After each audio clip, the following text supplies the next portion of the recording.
Bom dia, meninas! Tudo bem com vocês? Eu espero que sim, espero que vocês já tenham acordado bem entusiasmadas para começarmos mais um estudo agora aqui no livro de Romanos. Meninas, e Romanos promete, e promete muito, mas é muito mesmo. Em Romanos a gente vai entender o nosso papel como cristã, como é que nós somos salvos, a importância do poder do Evangelho, o que a gente tem que fazer, mas não é tudo aqui no capítulo 1. Hoje a gente está só no comecinho e a gente vai destrinchando pouco a pouco durante 16 dias, porque são 16 capítulos. Mas hoje eu espero que você tenha lido já o capítulo. Se você não leu Romanos 1, para tudo, meninas, como é que eu sempre falo? Para tudo, volta e leia. De verdade, porque se tem um livro desses que a gente estudou até agora que realmente requer que você leia, é Romanos. Eu simplesmente falar aqui não vai fazer efeito nenhum. É necessário, é fundamental, é primordial que você leia o capítulo antes de escutar a explanação. Se você que nunca leu Romanos, nem sabia que existia um livro chamado Romanos, né? Na verdade é uma carta, mas eu falo livro porque a gente se refere assim. Chamada Romanos na Bíblia, então você mais do que ninguém, você precisa parar, ler o capítulo. A linguagem é uma linguagem fácil, mas tem muita coisa nas entrelinhas, é um pouquinho mais complicado de se entender. Então é necessário que primeiro, se você puder, leia o capítulo, faça a oração, ou escuta a oração e faça a sua oração, pedindo que Deus abra seu entendimento, né, sua mente, para que realmente o Espírito Santo possa soprar sobre você um sopro novo de entendimento sobre o que é Romanos. Mas sem mais delongas, né? Eu já tô falando muito, mas eu estou falando porque eu realmente quero que você entenda a necessidade de ler o capítulo, tá bom? Então, partindo do pressuposto que você já leu esse capítulo, bora logo para esse Romanos 1, porque meninas, se preparem, apertem os cintos, porque é muito bom. Já começa assim com Paulo, né? Já dizendo, deixa eu ir aqui para eu mudo a minha Bíblia, eu fico lendo e tal lá atrás, então vamos para Romanos 1 hoje. Paulo, servo de Jesus Cristo, chamado para ser apóstolo, separado para o Evangelho de Deus, o qual foi por Deus outrora prometido por intermédio dos seus profetas nas Sagradas Escrituras. Então Paulo ele já começa falando que ele é o quê? Primeiro a gente já sabe, né, quem escreveu. Lembra que eu falei? Não há dúvida que quem escreveu foi Paulo, porque ele já se intitula Paulo, servo de Cristo, chamado para apóstolo. Por que ele coloca primeiro servo? Servo vai dar aqui uma conotação de humildade. E a palavra servo aqui neste contexto é exatamente escravo. Ele era escravo de Deus, né? E quando você é escravo de alguém, nós estudamos isso na escola. Você pertence, tem alguém que é o seu dono, então a sua vida nem é sua, você nem pode tomar suas próprias decisões porque você precisa consultar o seu dono primeiro. E é exatamente isso que Paulo está falando. Eu sou escravo de Deus. A minha vida não pertence a mim, mas pertence a Ele. E como escravo, eu tenho que andar em obediência. Mas eu fui chamado para apóstolo. Apóstolo é o enviar, é o levar o evangelho. Eu fui chamado para pregar esse evangelho. Aí eu quero que você, principalmente você que está comigo desde Mateus, né? Vamos lembrar lá de Mateus 28? Que Mateus 28 fala sobre o quê? Fala sobre o id, né? Ide por todo mundo, pregar o evangelho a todas as criaturas, aquele que crê e for batizado será salvo. É isso que Paulo está falando. Eu sou chamado, eu recebi essa comissão de Deus para ser apóstolo, para levar o id a todas as criaturas. E eu venho falando aqui o que já estava escrito, o que fora prometido por intermédio dos profetas. O que os profetas tanto falavam, o que as escrituras, né, que os manuscritos, a lei, o que ela falava? Já toda a lei, todos os manuscritos já apontavam para uma pessoa, que era o Messias, que era Jesus. E é exatamente isso que Paulo está falando. Eu não estou aqui simplesmente inventando uma coisa da minha cabeça.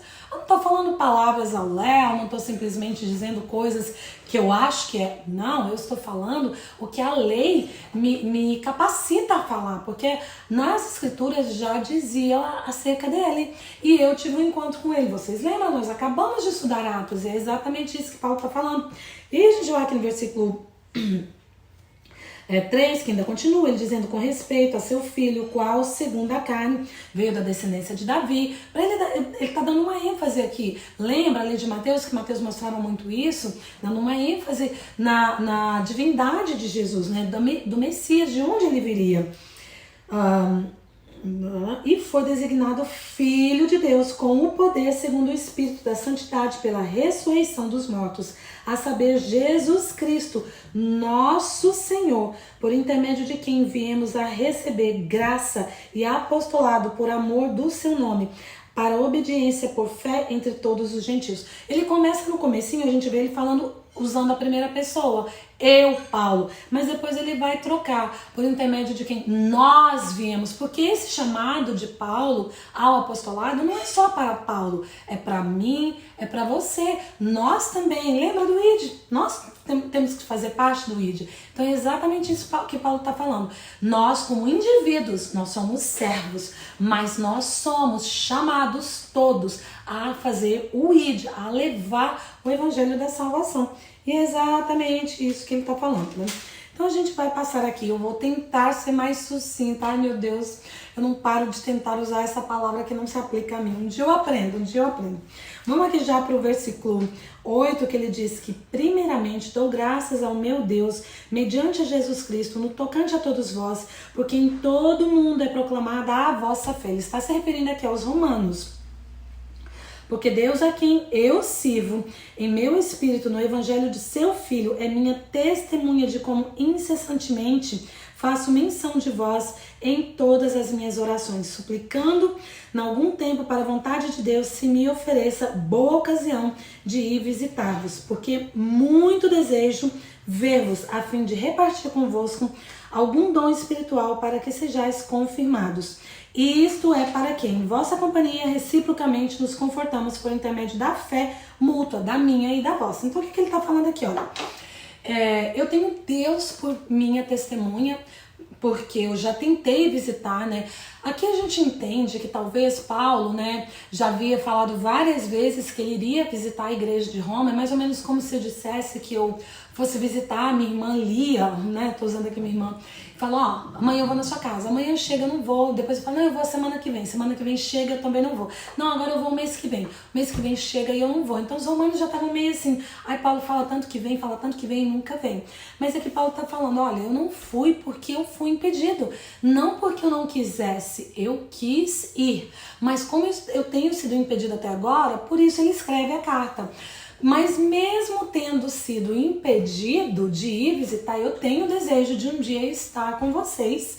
E quero dizer que não foi por minha escolha, mas é o próprio Espírito de Deus me impedindo. Mas eu quero deixar claro também que eu oro por vocês, eu intercedo por vocês, eu levanto a Deus as minhas súplicas em favor de vocês. E a intenção pela qual, né, eu quero ir porque eu quero compartilhar com vocês, eu quero encorajar. Ele tinha dois grandes motivos. Primeiro, eu quero encorajar os irmãos que ele já havia ouvido falar da fé deles, até porque Roma era a capital do Império Romano, e o Império Romano era muito extenso, era a capital do mundo naquela época, e a fé, tudo o que acontecia em Roma era muito importante, então acabava se propagando para os outros lugares, porque de Roma é que saía todas as coisas importantes. E é isso que ele está falando, eu quero muito compartilhar com vocês, eu quero encorajar vocês, algum dom espiritual, eu quero passar aquilo que eu tenho, mas eu sei que a recíproca, ela também será verdadeira, porque eu sei que vocês também terão coisas a me ensinar, terão coisas a me passar, nós vamos compartilhar da nossa fé eu compartilho com vocês, vocês compartilham comigo, porque tanto eu, né, imagina que a cabecinha, eu pensando, né, Paulo, mesmo como apóstolo, ele não se achava conhecedor de tudo, ele não se achava, o bambambam de tudo, eu sei tudo, não preciso, não, ele se colocava como no comecinho, a gente viu, ele é servo, eu tô para servir, eu tô para aprender, o que vocês têm para ensinar? Eu tenho coisas para ensinar, mas eu tenho coisas para aprender com vocês. Gente, olha a humildade de Paulo, meu Deus, olha esse homem, apóstolo, né, que já começa ali no começo do capítulo dizendo que ele é servo, mas ele entende também a autoridade como apóstolo, mas ele entende que ele tinha tanto o poder de ensinar quanto de aprender. E assim somos nós, né? Eu espero que aqui no Germinar você possa aprender comigo, como eu tenho aprendido com vocês. Por isso que eu falo, meninas, interage, é bom saber o que Deus tem falado com você, o que Deus toca no seu coração. Eu gosto quando eu recebo, né, às vezes as mensagens e as pessoas me perguntam, fazem isso, falam, nossa, outro dia aconteceu isso e eu pude aplicar assim. Então isso me encoraja também. E a vida cristã, ela é assim, um encorajando o outro. Paulo queria encorajar os romanos, a igreja ali em Roma, e também queria ser encorajado. Um outro fator também é porque Paulo, ele não fundou essa igreja não foi fundada nem por Paulo, nem por Pedro. Eu sei que a tradição diz que foi Pedro, mas não foi. A gente, não sei se eu falei isso, meninas, eu não sei se eu falei no vídeo de introdução, de verdade. Às vezes eu penso que falei e não falei, e às vezes penso que não falei e acabei falando, mas no Pentecoste, ali que a gente estudou em Atos 2, muitos judeus, judeus que viviam em Roma, eles foram para Pentecostes e eles acabaram, muitos deles ouviram o discurso de Pedro, se convertem e voltam para Roma. Quando eles voltam para Roma, começa uma igreja ali a partir do Pentecostes. Obviamente que Paulo depois vai ajudar a estruturar essa igreja, Pedro também, mas a fundação não foi nem Paulo nem Pedro. Paulo escrevia suas cartas, na maioria das vezes, para as igrejas que ele havia fundado nas suas viagens missionárias, mas no caso aqui de Roma específico não é o caso. Então bora aqui continuar, porque agora a gente vai para os versículos, do versículo 14 até o versículo 17, a gente tem mais ou menos um resumo do que vai ser todo o livro de Romanos. É mais ou menos quando a gente faz uma redação, a gente coloca ali o nosso assunto principal na introdução e depois a gente começa a discorrer sobre esses assuntos principais. Então, Paulo vai falar aqui sobre 3 coisas que está do versículo 14 até o 17. Pois sou... eu vou ler o 13 para não ficar tão quebrado. Porque não quero, irmãos, que ignoreis que muitas vezes, né, ele falando que queria ir ter convosco, mas não consegui, igualmente vos tenho fruto, pois sou devedor tanto a gregos como a bárbaros, tanto a sábios quanto a ignorantes. Por isso, quanto está em mim, estou pronto a anunciar o evangelho, também a vós outros em Roma. Pois não me envergonho do evangelho, porque é o poder de Deus para a salvação de todo aquele que crê, primeiro do judeu, também dos gregos, visto que a justiça de Deus se revela no evangelho da fé, no evangelho de fé em fé, como está escrito, o justo viverá pela fé. Então o que Paulo está falando aqui? Qual é a mensagem central aqui dos estudos de Romanos? A gente vai estudar muito que é a questão da graça, mas o que ele está enfatizando aqui, que vai ser destrinchado nos próximos capítulos, é a necessidade de pregar o evangelho, né? Que nós vimos que ele fala que ele é devedor. Eu sou devedor. Olha só, sou devedor tanto a gregos quanto a bárbaros. Ele é devedor de quê? De pregar o evangelho. Aí um exemplo aqui, meninas, que não é meu. Eu li isso num livro do Timothy Keller, mas eu acho que ele estava fazendo referência ao John Stott, então eu não posso dar crédito, não sei se foi do Timothy, não sei quem é, mas eu não posso levar crédito por isso, porque o exemplo não é meu. É mais ou menos assim, como é que Paulo se sentia? É como se o meu marido, né, me desse $100 para eu entregar para alguma de vocês. Quem que eu vou entregar para Cléo. Cléo, tô entregando uma nota de $100 para você hoje. Mais ou menos assim. Então, meu marido me deu $100 para eu entregar para a Cléo. Fala, ó, quero que você entregue esses $100 para a Cléo. Então, eu fico numa posição de dívida. Eu sou devedora ao meu marido que me entregou. Enquanto eu não entrego essa nota de $100 para a Cléo, quando a gente se encontrar no Brasil, não me cobra os seus $100. Isso aqui é hipotético, tá bom? Então, enquanto eu não entregar os $100 para Cleo, eu estou em dívida com meu marido. Estou devendo porque ele me deu uma missão. Você vai entregar esses $100 para Cleo. E eu também, enquanto eu não entrego, eu também estou em dívida com a Cleo. Porque a Cleo, às vezes, ela nem sabe que meu marido pediu para eu entregar $100 para ela, mas mesmo assim eu estou em dívida com ela, porque eu não entreguei. Então é mais ou menos isso que Paulo está dizendo.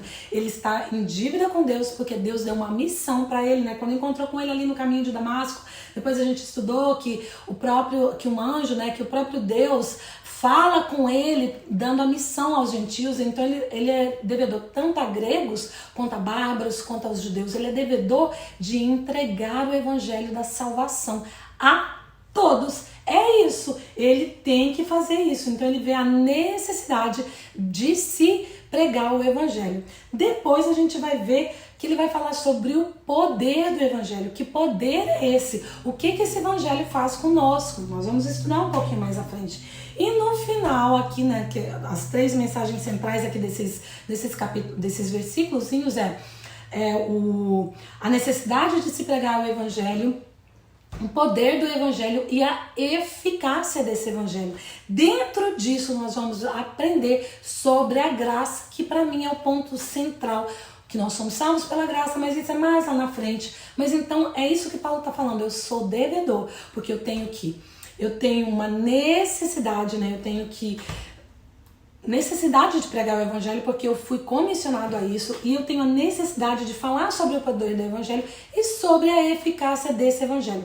Há gregos, há bárbaros, lembra que bárbaros são todos aqueles que não são gregos, há judeus, aos gentios, quem quer que seja, porque Paulo tinha intenção, aqui nessa carta ele ainda tinha intenção de ir para a Espanha, que eram os confins da terra. Então esses versículos aqui do 14 ao 17 nós vamos ver ao longo dos 16 capítulos de Romanos, nós vamos ver eles sendo destrinchados. Aqui é só uma forma sucinta, Paulo conseguiu ser sucinto, depois ele não vai ser não, depois ele vai explicar muito bem, obrigada, o que cada uma dessas coisas significa. A necessidade de se pregar o evangelho, o poder do evangelho e a eficácia do evangelho. Então, voltando aqui para a Bíblia, ele ainda vai continuar falando que a ira de Deus, ela se revela do céu contra toda impiedade e perversão dos homens que detêm a verdade pela injustiça.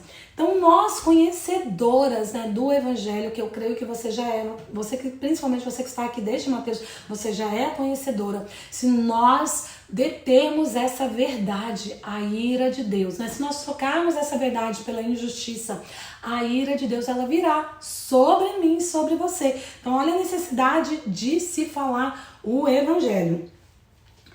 No verso 20 diz que, porque os atributos invisíveis de Deus, assim o seu eterno poder, como também a sua própria divindade, claramente se reconhece desde o princípio do mundo, sendo percebido por meio das coisas que foram criadas. Tais homens são, por isso, indesculpáveis. Então, meninas, olha que coisa fantástica que Paulo está escrevendo aqui.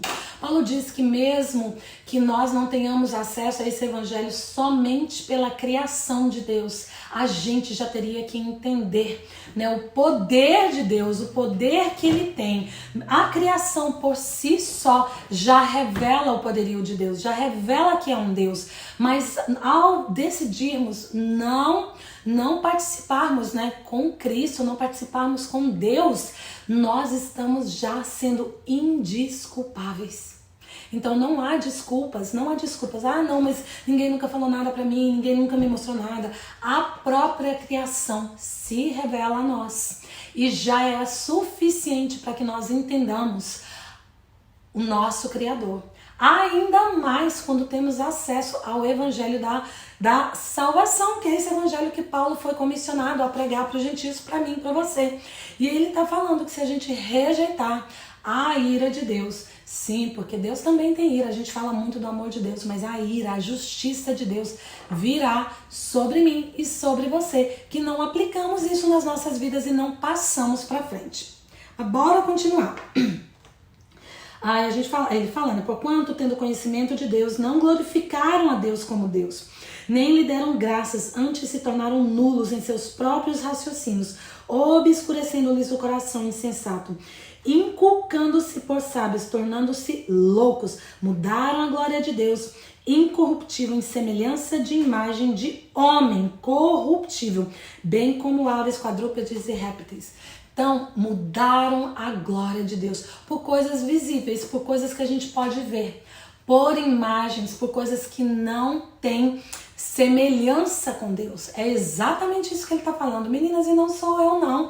Vai para a Bíblia que você vai entender. Leia novamente. Por isso que eu falei que Romanos tem uma linguagem um pouquinho mais complicada, mas ela é clara ainda assim. Ela é clara. Trocaram a glória de Deus. Deus não é homem para viver em caixinhas, em pedacinhos, em madeira. Por isso que lembra que eu falei um tempo atrás que eu nem gosto muito da imagem da cruz. A imagem da cruz não é só um simbolismo do sofrimento, mas nosso Deus, ele não está ali. Então a cruz sem ressurreição não teria significado nenhum.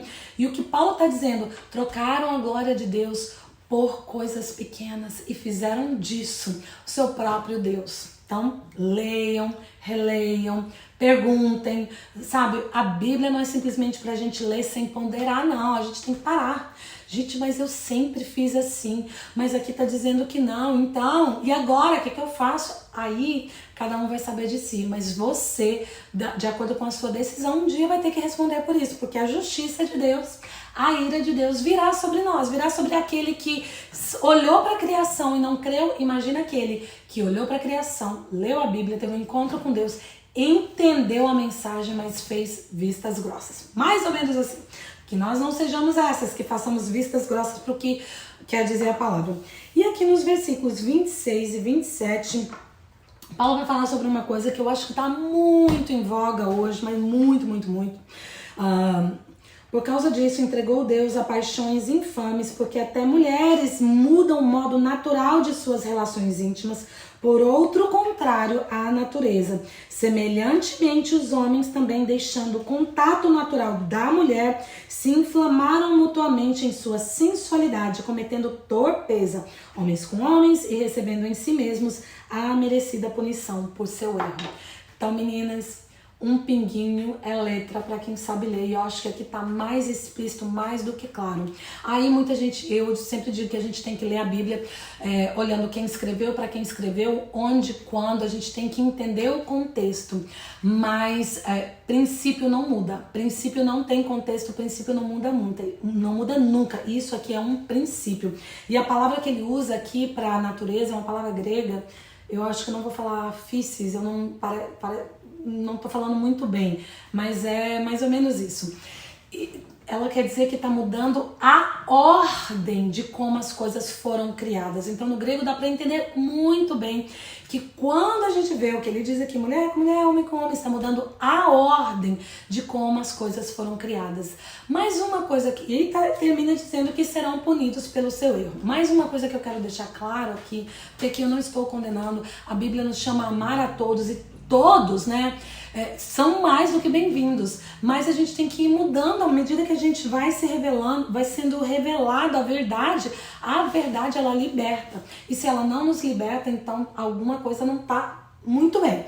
Nesse versículo, nesse capítulo aqui, não está falando de outras coisas, mas eu quero já pontuar que eu talvez não tenha esse pecado específico, e agora eu estou me referindo a mim mesma, Edilene, mas eu tenho outros, então o meu pecado não é menor do que esse, porque eu acho que hoje em dia as pessoas também querem muito julgar, ai, você é isso, você é aquilo, mas acaba se esquecendo de olhar para si mesmo. Então não é só o pecado da homossexualidade, adultério, homossexualidade, roubar, matar, mentir, ser avarento, tudo, estou enumerando alguns, tem muitos outros. Tudo isso é pecado, e eu posso não ter o pecado da promiscuidade, posso não ser adúltera, posso não ser homossexual, mas eu tenho outros, e eu tenho que olhar para os meus pecados, tomar a minha cruz, negar-me a mim mesma, seguir a Jesus e tentar ser cada dia a sua imagem e semelhança. É isso que Paulo está dizendo aqui. Então, independente que eu não tenha esse aqui, o que eu estou querendo pontuar é que eu não sou melhor por eu não ter esse pecado, eu não me excluo de outros pecados que eu tenha. Então todos os dias eu tenho que lutar para não mentir. Ai não, uma mentira aqui, outra ali. Não, mentira é mentira, mentira é pecado. E é uma luta, é uma luta. Então da mesma forma, é óbvio que eu não estou querendo aqui diminuir, né? Você tem que lutar contra algumas coisas são bem mais difíceis para se renegar, para se negar, mas é isso que a Bíblia está falando. E Paulo ainda termina aqui no versículo 30, dizendo que, aliás, no versículo 27, né? Que cometendo torpeza, não recebendo em si mesmo a merecida punição. Nós seremos punidos pelos nossos pecados. Eu serei. E eu um dia, quando chegar diante de Deus, eu vou ter vergonha de algumas coisas que eu fiz, mas eu erro hoje, peço perdão, tento não errar amanhã. Claro que erramos, mas há sempre uma chance. Esse evangelho aqui é um evangelho, é um convite à mudança. Lembra? Mudar a nossa rota. Sair do caminho que está torto e ir para o caminho reto, para o caminho que é para Jesus, que é o caminho, a verdade e a vida. Então assim, não me sinto melhor do que ninguém, porque eu posso não ter esse pecado específico, mas eu tenho outros. Não sou perfeita, estou muito longe e nunca ninguém alcançará a perfeição, a não ser quando estivermos com Jesus no paraíso, tá bom? Então não é aqui para ofender, não dizer, ela é radical. Não, gente, é a Bíblia e a Bíblia é verdadeira e não dá pra gente pegar uma parte e excluir outra, como muita gente está fazendo hoje. Não, essa parte aqui eu gostei, essa parte eu vou aplicar, porque essa parte tá, ó, show de bola. Não, mas esse aqui eu não gostei, esse aqui eu não quero não. Ou a gente lê a Bíblia, toma ela como um todo, obviamente, sabendo que tem que se aplicar. Contexto, pretexto, quem foi, hermenêutica, todas essas coisas, né? Mas princípio é princípio, e princípio não muda nunca. E quando ele diz aqui que mudou a natureza, mudou a ordem da natureza, é porque está infringindo alguma lei. E se eu infrinjo alguma lei, nós não fomos criados para mentir, não foi esse, nós fomos criados para ser a imagem e semelhança de Deus. E se eu não estou agindo como tal, eu também estou em pecado e eu também estou passiva à punição de Deus. A ira, a justiça de Deus um dia virá sobre a minha vida, tá bom? Então, meninas, hoje a gente vai parar por aqui. Eu espero que você não tenha se assustado muito com Romanos 1, porque isso aqui é só o começo. Romanos é um livro maravilhoso, eu amo Romanos, principalmente o capítulo 8, que é o capítulo dos capítulos de Romanos pra mim, mas todo o livro de Romanos a gente tem coisas pra aprender. E se você realmente se colocar com o coração, com a mente aberta, eu tenho certeza que o Espírito Santo de Deus falará a você, assim como tem falado a mim, e também te ajudará, porque nós, por nós mesmos, nós não conseguimos nada. Não conseguimos vencer nem o pecado da mentira, nem do adultério, nem da homossexualidade, nem da promiscuidade, nenhum pecado, nada. Só conseguimos através da presença do Espírito Santo de Deus, tá bom? Então, que essa palavra ela possa germinar no seu coração, ela possa crescer, florescer e frutificar. E a gente se vê amanhã aqui em Romanos 2. Deus abençoe o seu dia e seja frutífera, em nome de Jesus.